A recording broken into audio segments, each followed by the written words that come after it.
finished yet, ladies and gentlemen. It's a very happy day here at the White House. We're glad to be present to join these festivities with us and to share this pleasure.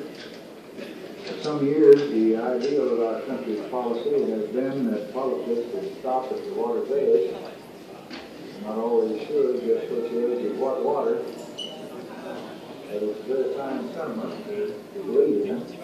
And I hope it's an idea that Americans will always practice as well as preach.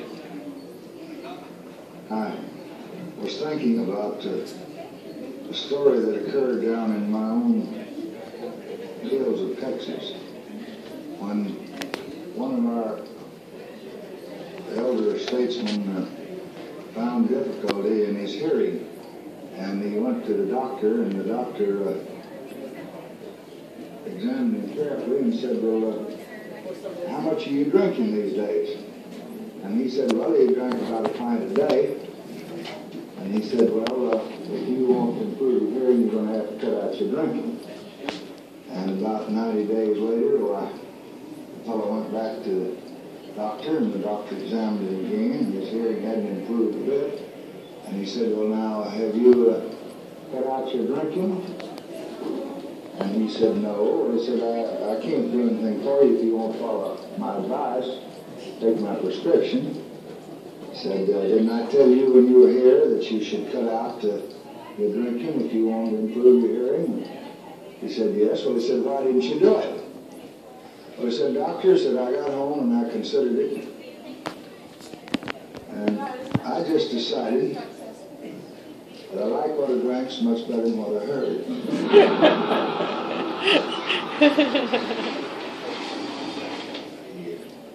It reminds me of many great men I've known, particularly a school teacher that came out to apply a job during the Depression in my little town, Johnson City, and the school board was divided on whether the world was round or flat, and I asked him how he taught it, and the poor fellow needed a job so much, he said, I can teach it either way. I feel very much like Winston Churchill felt when the ladies of the Temperance Union called upon him at the dark days and just before the end of World War II. And they said, Mr. Prime Minister, this little dainty lady who was chairman of the Temperance Group, said, we have on reliable authority that if all the alcohol, all the brandy that you have drunk during this war could be emptied in this room, it would come up to about here. And it was a big room, and she held her hand up above her head, and there was more than half of the room filled with brandy and alcohol. And Churchill looked at the floor, and then he looked at the ceiling, and then he kind of pondered. And he said, my dear little lady, so little have we done.